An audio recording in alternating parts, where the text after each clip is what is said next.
Graça e paz, meus irmãos, vamos dar continuidade à nossa reflexão sobre o Deus que se revela. Paramos na última sessão falando sobre Deus Criador, o Deus pessoal que se relaciona com criatividade. Criação, criatividade tem a ver com um ser pessoal que se relaciona. E eu gostaria de dar início à nossa reflexão de hoje, lendo o Salmo 104, que é um louvor ao Deus Criador. E diz assim o salmista: bendize a minha alma ao Senhor. Senhor, Deus meu, como tu és magnificente, sobrevestido de glória e majestade, coberto de luz como de um manto. Tu estendes o céu como uma cortina, pões nas águas o vigamento da tua morada. Tomas as nuvens por teu carro e voas nas asas do vento. Fazes a teus anjos ventos e a teus ministros labaredas de fogo. Lançaste os fundamentos da terra para que ela não vacile em tempo algum. Tomaste o abismo por vestuário e a cobriste. As águas ficaram acima das montanhas, e a tua repreensão fugiram, a voz do teu trovão bateram em retirada. Elevaram-se os montes, desceram os vales, até ao lugar que lhes havia preparado. Puseste as águas divisa que não ultrapassarão, para que não tornem a cobrir a terra. Tu fazes rebentar fontes no vale, cujas águas correm entre os montes, dão de beber a todos os animais do campo. Os jumentos selvagens matam a sua sede. Junto delas tem as aves do céu o seu pouso, e por entre a ramagem desferem o seu canto. Do alto de tua morada regas os montes, a terra farta-se do fruto de tuas obras.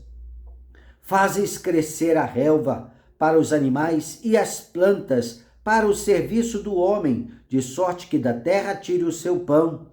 O vinho que alegra o coração do homem, o azeite que lhe dá brilho ao rosto, e o alimento que lhe sustém as forças. Avigoram-se as árvores do Senhor e os cedros do Líbano, que ele plantou, em que as aves fazem seus ninhos. Quanto à cegonha, a sua casa é nos ciprestes. Os altos montes são das cabras montesinas, e as rochas o refúgio dos arganazes.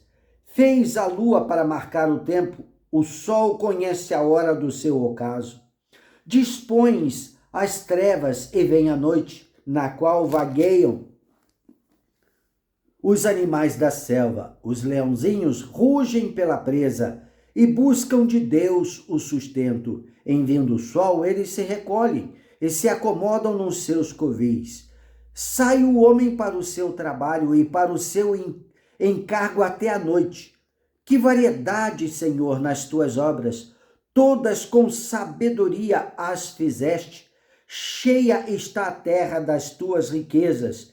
Eis o mar vasto, imenso, no qual se movem seres sem conta, animais pequenos e grandes. Por ele transitam os navios e o monstro marinho, que formaste para nele folgar. Todos esperam de ti que lhes dês de comer a seu tempo, que lhes dás, eles o recolhem. Se abrem a mão, eles se fartam de bens. Se ocultas o rosto, eles se perturbam. Se lhes cortas a respiração, morrem e voltam ao seu pó. Envias o teu espírito, eles são criados, e assim renovas a face da terra. A glória do Senhor seja para sempre. Exulte o Senhor por suas obras. Como só olhar para a terra, ele a faz tremer. Toca as montanhas e elas fumegam. Cantarei ao Senhor enquanto eu viver. Cantarei louvores ao meu Deus durante a minha vida. Seja-lhe agradável a minha meditação. Eu me alegrarei no Senhor. Desapareçam da terra os pecadores, e já não subsistam os perversos. Bendize, ó minha alma, ao Senhor. Aleluia. Esta é uma poesia muito bonita que nós chamamos de salmo, que exalta um ser, uma pessoa gloriosa, que nós chamamos de Deus, e que é um ser relacional. Deus se relaciona com a sua criação e principalmente ele criou-nos, o homem, a humanidade, para se relacionar com ele. Deus se revela e se relaciona com inteligência, é o que a Bíblia nos ensina.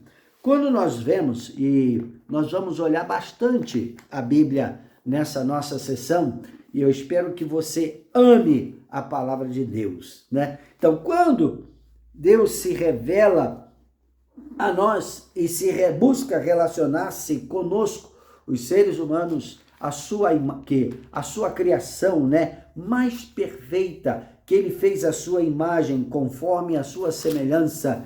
Nós vemos, por exemplo, algumas situações bem interessantes, como o relacionamento de Deus com Jó. Vocês já devem ter visto a história de Jó. Alguns chamam o livro da paciência de Jó, da perseverança de Jó, né? E alguns preferem focalizar no sofrimento de Jó. Mas a história de Jó é muito interessante. Porém, o mais importante nesse processo é o relacionamento que nós vemos ali, a revelação de Deus chamando Jó a conversar com ele com inteligência.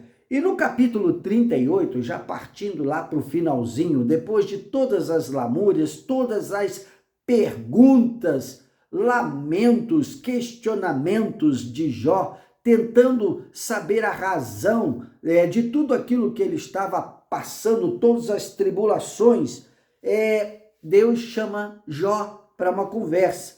E lá no verso 38, nós vemos escrito assim: depois disto, o Senhor, do meio de um redemoinho, respondeu a Jó: quem é este que escurece os meus desígnios com palavras sem conhecimento? Cinge, pois, os lombos como homem, pois eu te perguntarei e tu me farás saber.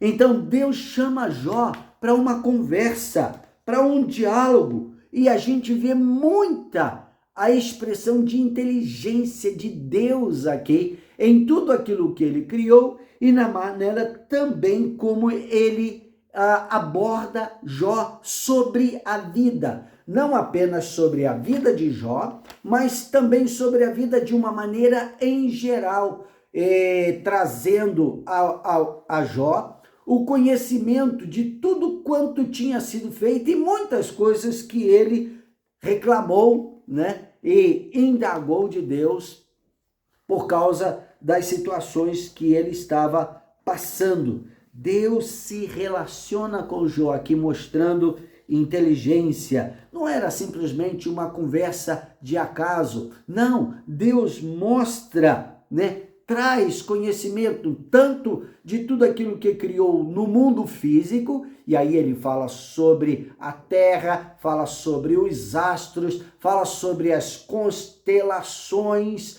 né, nos céus. Pergunta a Jó coisas que a gente observa e às vezes a gente fica indagando, e foi Deus quem criou, e foi ele quem formou, e é ele quem sustenta. Depois Deus começa a conversar com Jó sobre os animais, como eles vivem, como que Deus criou cada um deles dentro da sua própria sabedoria e graça, o instinto que rege o mundo animal. É dessa forma que Deus governa o mundo animal. Deus conversa, faz saber a Jó todas essas coisas, fazendo perguntas a eles e também trazendo esclarecimento sobre tudo aquilo que ele havia criado.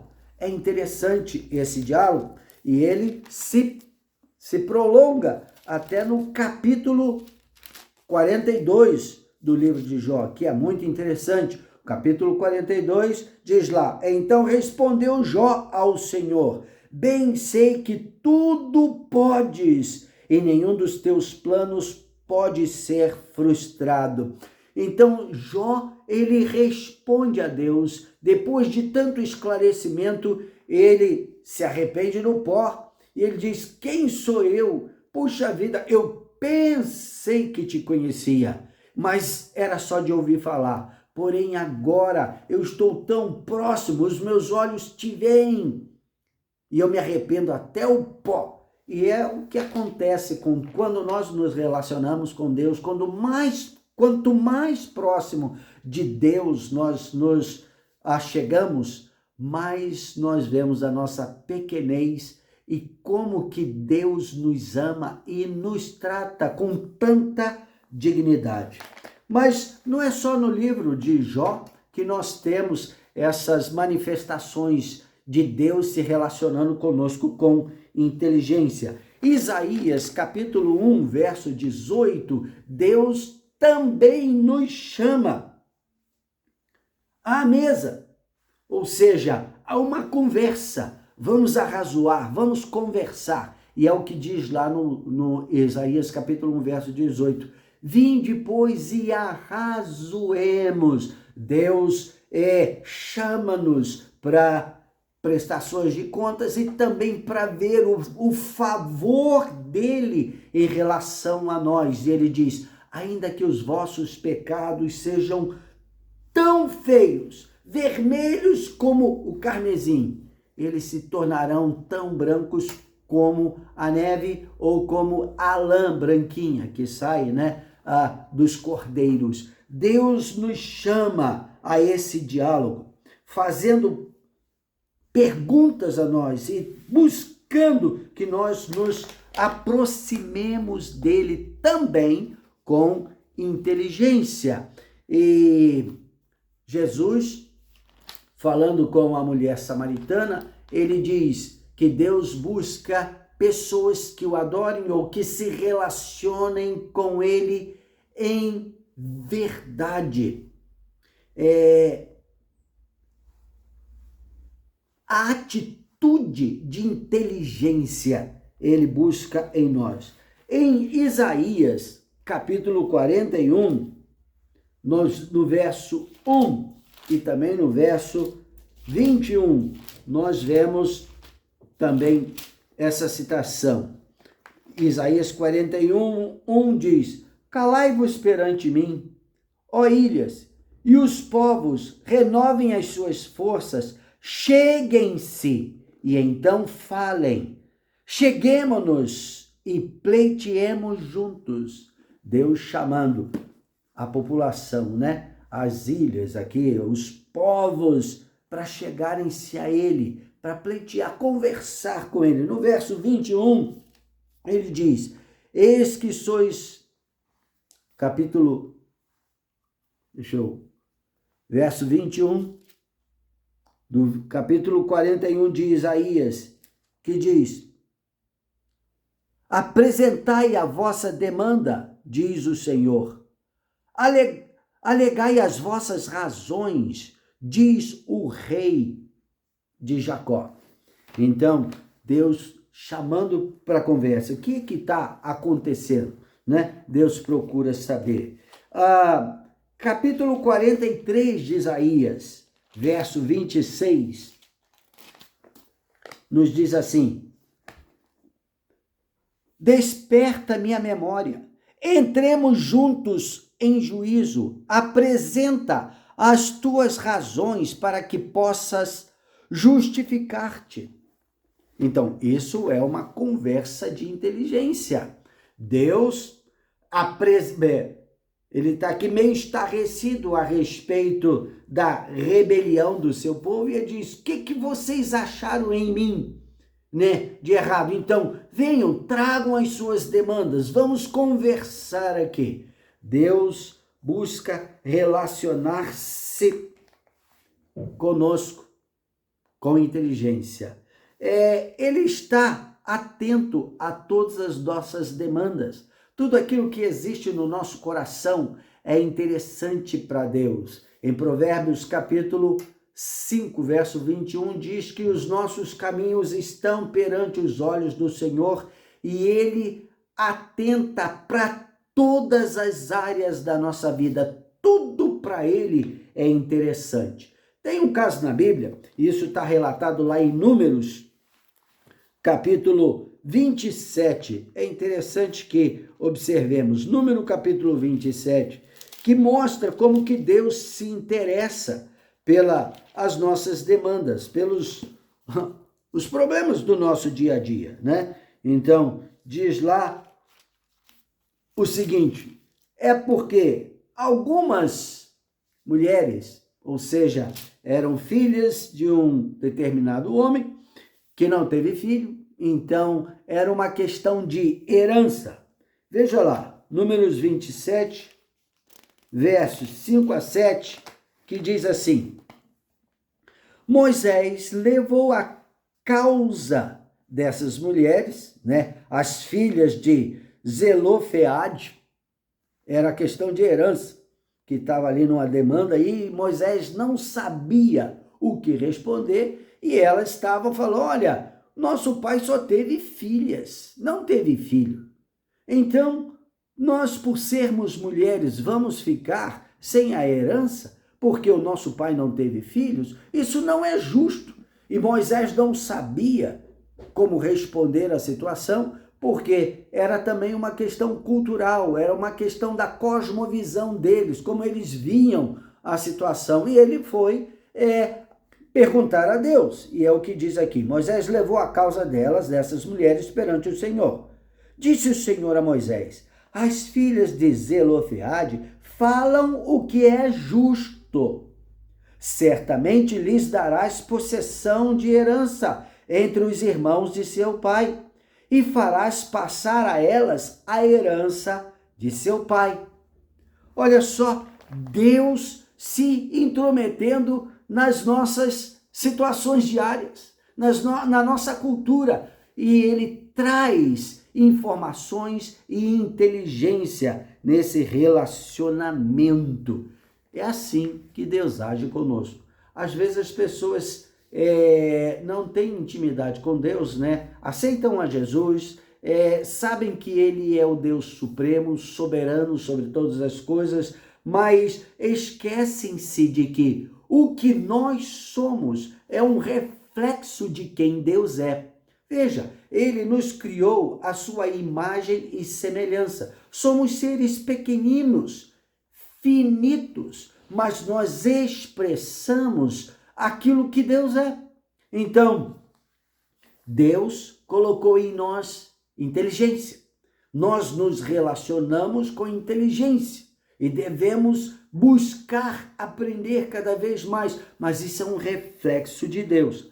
Outra coisa que as pessoas não atentam no relacionamento com Deus é que Ele é um Deus que tem emoções. Veja, Ele nos criou à sua imagem e semelhança. Você tem emoções? Da onde vem isso? Vem de Deus, do seu Criador. Ele te criou com a capacidade de se relacionar com emoções. Alegria é uma emoção. Isso vem de Deus. Decepção também faz parte de relacionamento. E Deus também sofre isso. Tristeza é outra emoção. Surpresa é outra expressão de emoção. Ira é outra expressão de emoção.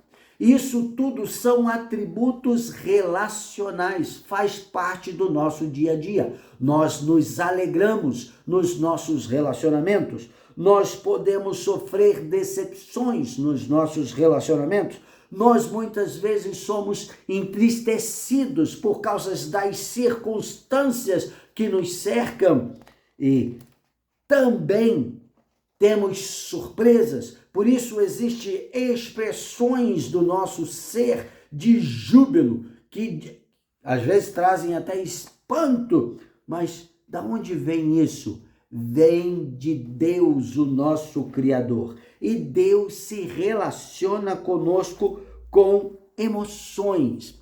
Veja, por exemplo, Sofonias, capítulo 3, verso 17. Sofonias, capítulo 3, verso 17, que diz que o Senhor está no meio de nós e Ele se alegra em nós com júbilo. Isso é uma coisa muito maravilhosa, muito linda de se ver. Sofonias 3,17 diz assim: o Senhor teu Deus está no meio de ti, poderoso para salvar-te. Ele se deleitará em ti com alegria, renovar-te-á no seu amor, regozijar-se-á em ti com júbilo. Gente, isso aqui é uma expressão muito forte. E Deus, ele se alegra, ele se regozija no relacionamento com os seus filhos, com o seu povo. E quanto mais próximo é o nosso relacionamento com Deus, mais nós podemos nos alegrar nele, como também vê-lo se alegrando em nós. Eu fico às vezes pensando, isso aí é minha conjectura, né, que nós devemos pensar de vez em quando, como será o encontro com o nosso Senhor? Como será esse banquete que a Bíblia nos fala que teremos nesse encontro, né, nessa fusão novamente, como acontecia no Éden antes da queda, céu e terra fundidos, Deus descendo, habitando ali com Adão e Eva. E como será isso no futuro, essa fusão novamente céus e terra, a nova Jerusalém que desce dos céus, Deus vindo habitar com os homens, habitar entre nós em santidade e amor. Gente, vai ter muito dessa expressão de júbilo aqui, alegria sem que nós possamos descrever, né? Porque Deus é um Deus que se relaciona conosco com emoções e a alegria faz parte disso. Jeremias capítulo 32, verso 41. Jeremias 32, 41. Diz assim: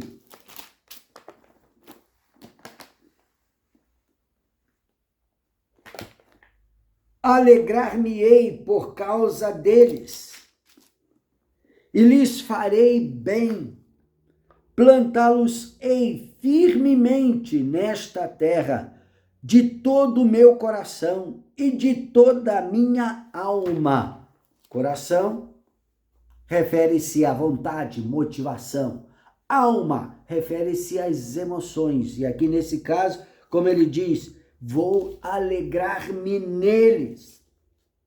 Então, é muito poderoso quando nós pensamos que nós podemos trazer alegria ao coração do nosso Pai Celestial.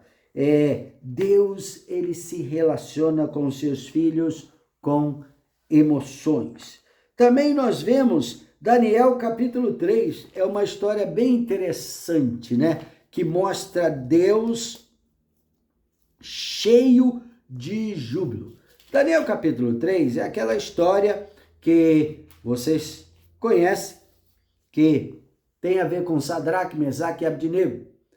Eles estavam cativos, eram exilados, tá? Tirado da sua terra, levado para a Babilônia pelo rei Nabucodonosor. E este rei, muito vaidoso, faz uma grande estátua de si mesmo, né? E se apresenta como Deus, e numa planície muito grande, uma extensa, e todos que estavam naquele lugar foram convocados, chamados, não podiam faltar para prestar adoração àquela estátua. Sadraque, Mesaque e Abdinego estavam lá, eram também exilados do povo de Israel, não eram os únicos, tinham muitos judeus ali, e que muitos deles eram realmente comprometidos com o Senhor, sabiam da sua situação de punição, de pecado, consequência do pecado da nação, mas tinham o coração firmado em Deus. Mas ali, quando foi dada aquela ordem, né, eu costumo dizer, Nabucodonosor disse, olha, quando tocar o hino nacional, hino direcionado a ele próprio, né? Vocês se curvem e adorem a estátua que eu levantei aqui. E se não fizerem isso, imediatamente serão punidos, serão lançados na fornalha de fogo ardente. Estavam ali. E muitos que tinham conhecimento de Deus, eram devotos a Deus, adoravam a Deus. Olha, eu acho que eles fizeram uma figa assim, igual escoteiro, botaram a mão para trás assim, e falou, mais vale um cão vivo do que um leão morto. Então, no meu coração eu não estou me curvando, mas para que eu não vá para a fornalha de fogo ardente, eu vou fingir que eu estou me curvando aqui, me submetendo, mas eu não estou. Deus, você conhece o meu coração, você sabe que isso não é verdade. E Deus conhece, e Deus, ele não se importa muito com isso. Lembra do Naamã, quando foi lá diante de Eliseu, depois de ser curado, e ele tenta pagar a cura, Eliseu não recebe, e aí ele fala, deixa eu levar uma carga de terra desse lugar, para que eu nunca me esqueça daquilo que Deus fez comigo aqui nesse lugar. E Eliseu falou, tudo bem, pode levar. E ele diz, mas perdoa o teu servo, algumas vezes o rei vai exigir que eu entre com ele no templo do Deus dele lá, e eu vou ter que me curvar, mas no meu coração eu não estou fazendo aquilo, mas faz parte da minha função. E Eliseu diz para ele, vai em paz, não se preocupa com isso, Deus sabe do seu coração. E isso era a mesma situação desses judeus lá. Porém, Sadraque, Mesaque e Abdinego, eles falaram, não, nós não vamos fazer isso não. Tocou o hino nacional, eles quebraram a coreografia, todo mundo abaixou, eles ficaram lá em pé. Notou-se, né? O que aconteceu? Foram chamados diante do rei. E o rei aqui, nesse capítulo, está escrito, é verdade que vocês não fazem caso das minhas leis, nem dos meus deuses, nem dos meus decretos? Olha, eu vou dar uma segunda chance para vocês. Isso é porque eu prezo muito vocês. Mas se vocês não se curvarem, imediatamente serão lançados na fornalha de fogo ardente. Olha, os três falam assim, rei, não se dê esse trabalho.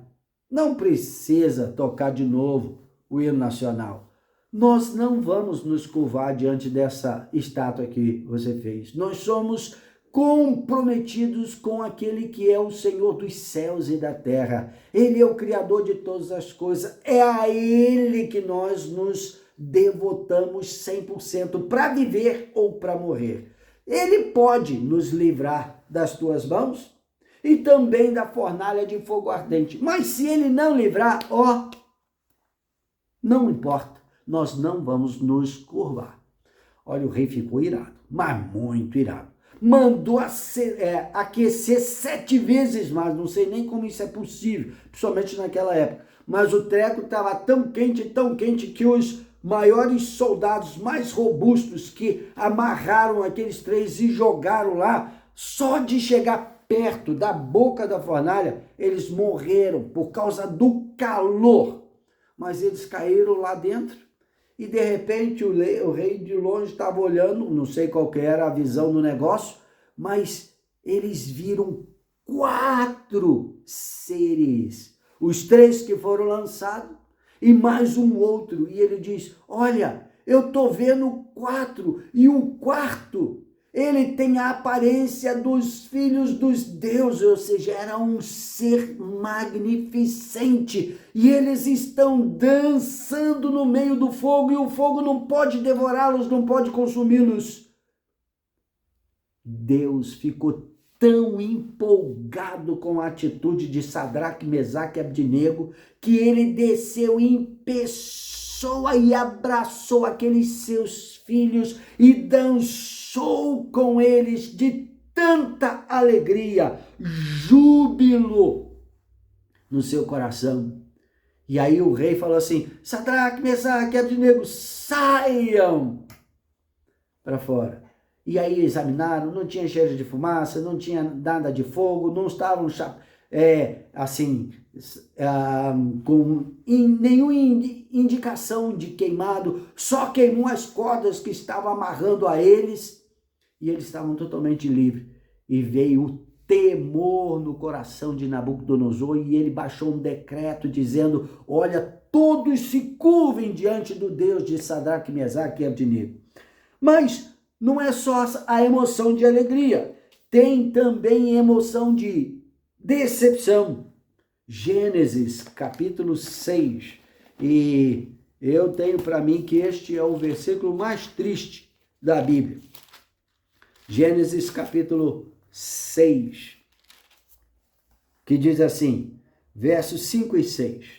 Fala lá: viu o Senhor que a maldade do homem se havia multiplicado na terra e que era continuamente mal todo o desígnio do seu coração. Então se entristeceu profundamente, ou seja, decepcionou-se Deus por ter criado o homem. Isso lhe pesou no coração. Nossa, quando eu penso nisso, eu vejo, uau, que coisa terrível. Deus, ele sente essa decepção, ou seja, não era para acontecer aquilo, não era para ser dessa forma, não era para ter esse final. Deus teve que agir com juízo ali naquele contexto, e nós vemos a história, né, de como Deus teve, ele não se arrependeu de ter criado o homem, apenas ficou decepcionado com aquilo que o homem se tornou. E ali nós vemos como tinha outros que trazia alegria ao coração de Deus. Noé era um destes, mas isso é outra história. Outra história de decepção que nós vemos na Bíblia está lá em 1 Samuel capítulo 15, versos 10 e 11. 1 Samuel 15, 10 e 11, que diz: então veio a palavra do Senhor a Samuel. Samuel, profeta, era amigo de Deus, era um homem que trazia alegria ao coração de Deus. E Deus lhe disse: eu estou profundamente decepcionado com Saul.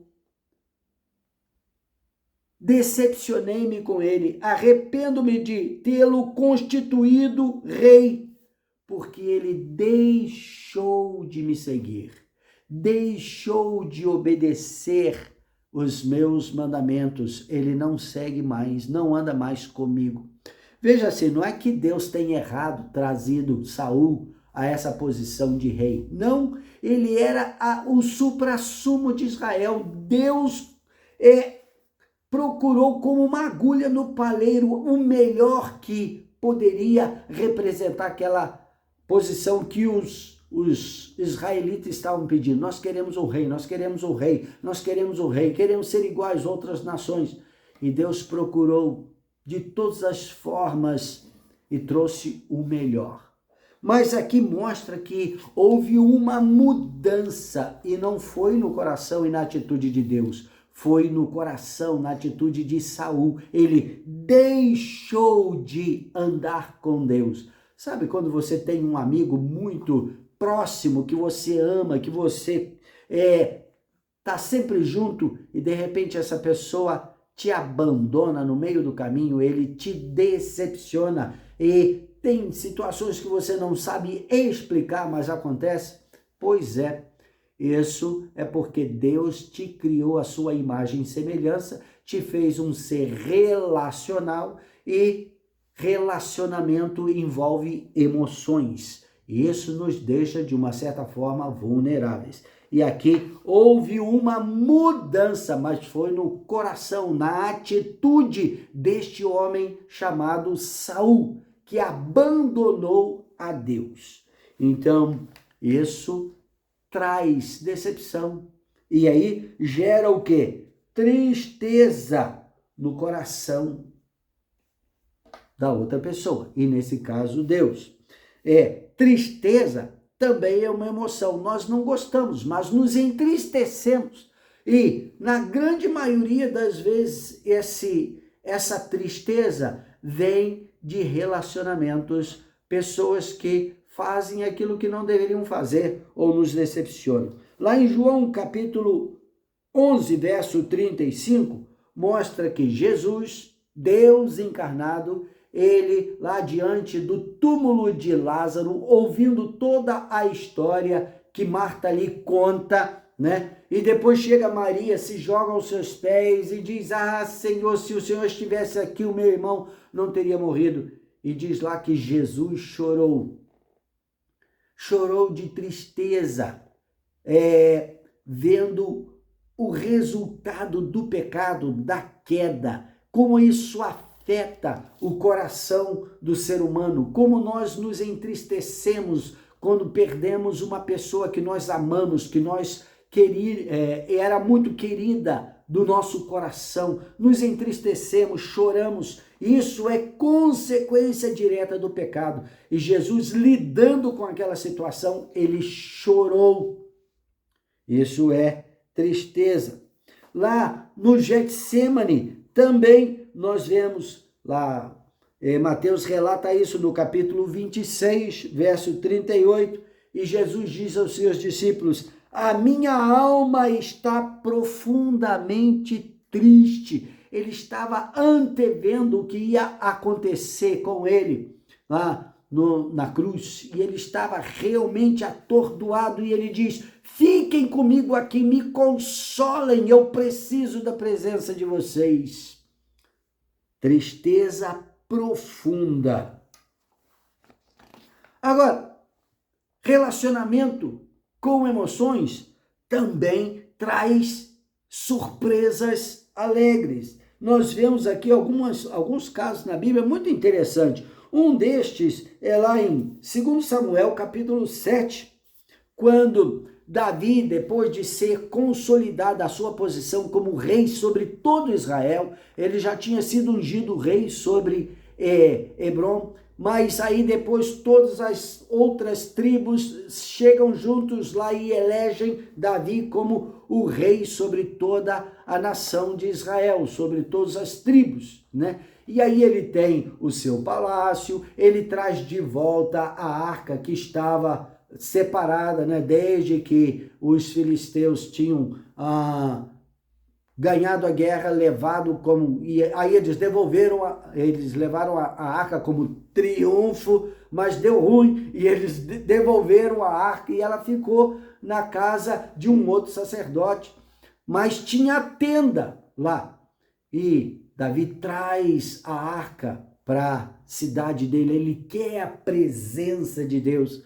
E de repente, ele tem um palácio bonito, construído com madeira de cedro, tudo de primeira, e ele cai em si e fala: caramba, eu moro num palácio, eu moro num lugar muito chique, e Deus, o Criador de todas as coisas, ele habita numa tenda, numa barraca. Isso não está certo. E ele falou: não, eu vou ter que construir um templo, uma coisa suntuosa, vai ser o palácio mais lindo para Deus. Olha, Deus ficou tão tocado no seu coração com essa atitude de Davi, e Davi estava conversando com o Natan, o profeta, amigo de Deus, e o Natan falou: olha, Deus é contigo, faz aquilo que está no seu coração. Aí quando ele estava saindo, Deus fala para ele: volta e conversa com Davi. Eu alguma vez mencionei que eu precisava de um palácio, de alguma coisa? Não, eu sou o Senhor dos céus e da terra, mas puxa, eu fiquei tão tocado com a sua atitude, isso trouxe tanta alegria no meu coração. Mas você não vai fazer, você vai ter a planta, eu vou te dar a planta, eu vou te ajudar, eu gostei dessa ideia, mas quem vai construir vai ser Salomão. E nós vemos que Salomão construiu o templo, porém tudo que foi passado para Salomão foi ideia de Davi. Outra surpresa muito interessante que nós vemos na Bíblia acontece com Salomão. Então, está lá em 1 Reis, capítulo 3, diz lá que Salomão amava o Senhor. Ele estava tão próximo de Deus. Ele aprendeu com o Natan, aprendeu também com o seu pai Davi. E aí ele estava lá trazendo sacrifícios de adoração a Deus, quer dizer, mostrando a devoção do seu coração. E Deus ficou tão empolgado com o amor de Salomão que fala com ele em sonhos: pede-me o que você quiser e eu vou te dar. Uau! Isso é um ser, uma pessoa que ficou tão empolgada com a dedicação, com o amor, com a devoção de uma outra pessoa, que dá para ela um cheque assinado em branco, para ela preencher do jeito que ela quisesse. E Salomão surpreende a Deus mais uma vez, dizendo: olha, me dê sabedoria, porque eu estou diante de uma batalha, eu estou com um desafio tão grande diante de mim, que é liderar esse povo, e eu não sei como fazer, me dê sabedoria. E Deus fica surpreso, ele: puxa, eu pensei que você ia pedir riquezas, e você não pediu. Pensei que você ia pedir a morte dos seus inimigos, você não pediu. Pensei que você ia pedir longevidade de vida, você não pediu, você pediu sabedoria. Ah, eu vou te dar sabedoria como nenhuma outra pessoa já teve, mas eu vou te dar um bônus, vou te dar riqueza, vou te dar glória como nenhum outro rei teve. De tão empolgado que Deus ficou, ele ficou surpreso com a atitude de Salomão. Então, relacionamento com emoções. E a última que eu gostaria de citar nessa nossa sessão é que Deus também sofre ira. Quem de nós, quem de vocês não teve momento que você estava com muita raiva de pessoas a quem você amou, que você ama, do cônjuge, do filho, da filha ou de um amigo que fez alguma besteira, alguma bobagem e você ficou com muita raiva? Deus também sente ira. E nós temos essa capacidade porque nós somos criaturas de Deus. Veja lá, por exemplo, Êxodo capítulo 4, verso 14. Isso mostra o chamado de Deus para Moisés, quando Deus fala para ele: você vai ter que voltar no Egito, eu quero te usar para libertar o meu povo de lá. E Moisés começa a dar tanta desculpa, Deus dá para ele sinais, o cajado dele se transforma em cobra, ele põe a mão aqui no peito e sai a mão, ela está leprosa, põe de volta, ela fica curada. Deus manifesta o seu poder, a sua glória a Moisés ali, e Moisés fica dando desculpa: eu não quero ir não, eu não vou não, eu não sou capaz não. E Deus, diz lá o texto que Deus ficou irado com Moisés. Deus é um Deus que se ira, mas veja só, ele sabe ser equilibrado na sua ira.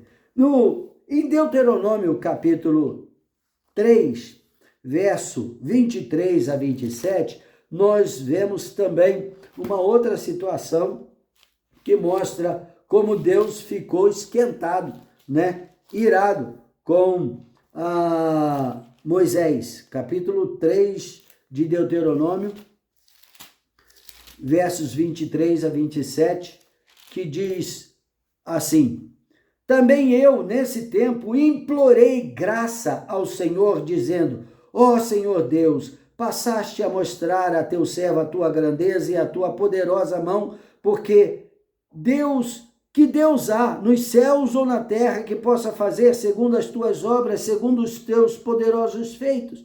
Rogo-te que me deixes passar para que eu veja essa boa terra que está da além do Jordão, esta boa região montanhosa e o Líbano. Porém o Senhor indignou-se muito contra mim, por vossa causa, e não me ouviu.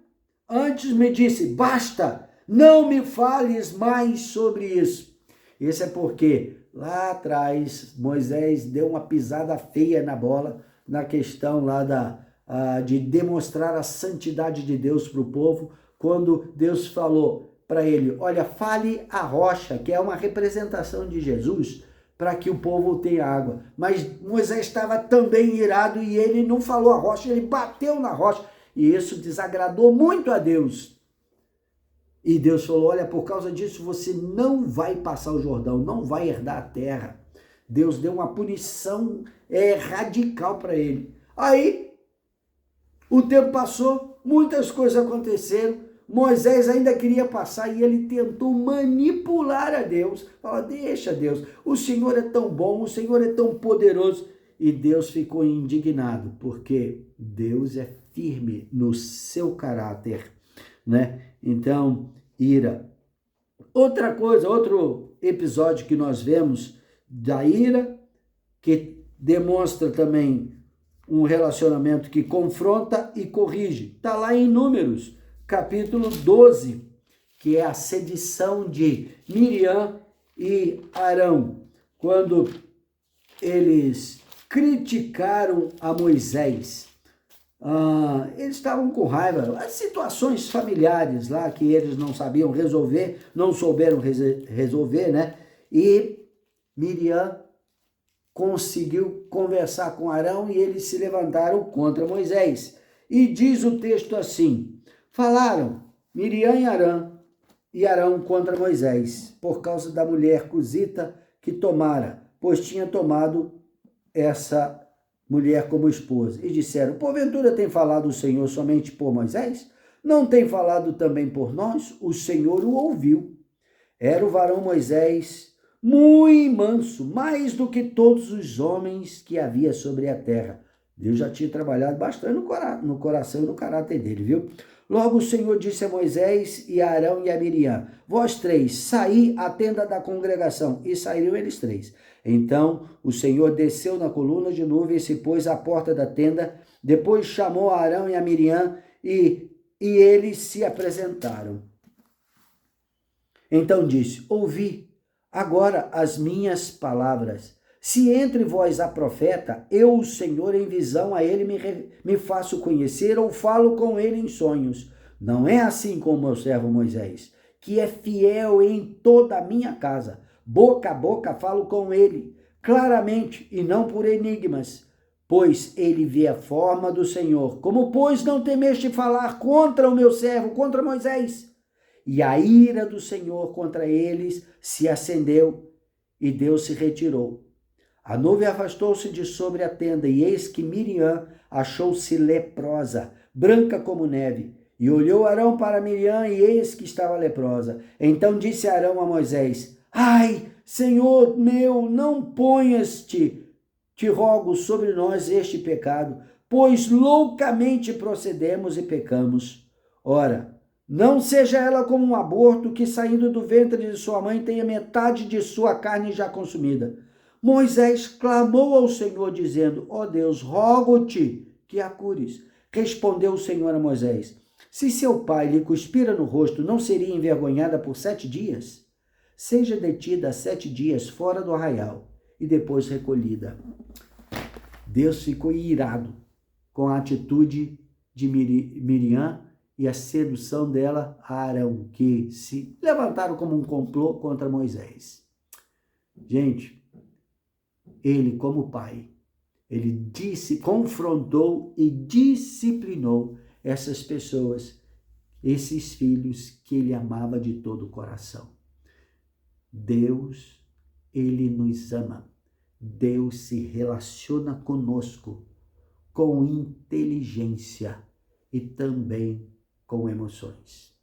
Eu sei que essa palavra provavelmente vai trazer alguns questionamentos a vários de vocês que nunca pensaram sobre esses parâmetros do relacionamento com Deus, mas está tudo aqui na Bíblia. Nós só devemos abrir nossos olhos nas nossas leituras em relação à palavra do Senhor. Deus te abençoe e que essas indagações te leve a ler mais a palavra, buscar conhecer mais esse Deus que nos ama e que quer de todas as formas se relacionar conosco, ter-nos próximo do seu coração, com inteligência e com emoções. Deus busca adoradores que o adorem em espírito e em verdade. E isso engloba tudo aquilo que ele é e que nós nos tornamos. imagem e semelhança do nosso Criador. Seja a graça do Senhor sobre a sua vida e até a próxima semana, com a graça do Senhor Jesus. Amém.